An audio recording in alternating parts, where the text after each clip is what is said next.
Anthony Ruffalo, certified financial planner here. Here's a story that came in. This is something that I had to deal with last year. One of my clients, her father, who was in his late 80s, passed away. Now, her mom had already previously passed away, so it was just him. And what he was doing was putting money into his home. He had a beautiful piece of oceanfront property, a $3 million property out in California. Awesome. Fantastic. However, the problem with real estate and multiple beneficiaries at death is that there are some other inherent issues that come up. Like, well, what happens if the kids, the three beneficiaries, can't agree on what to do with the property?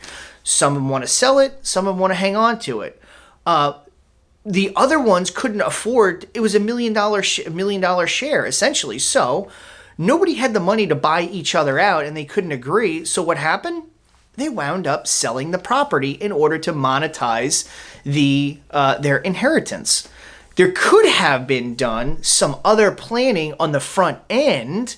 The father could have done. He could have put some money in a trust. There's lots of the other mechanisms that could have put in place, because his intent was that piece of property would have stayed within the family. But that's not what happened.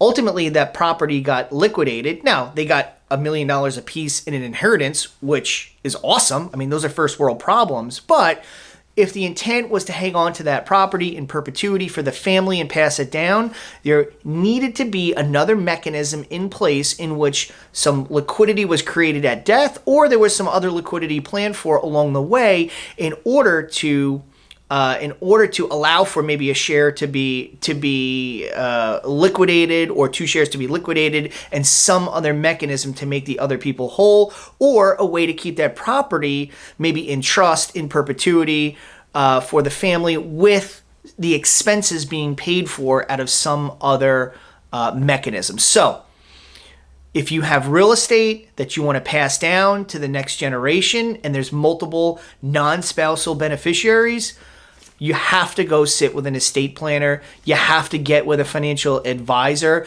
and start working on that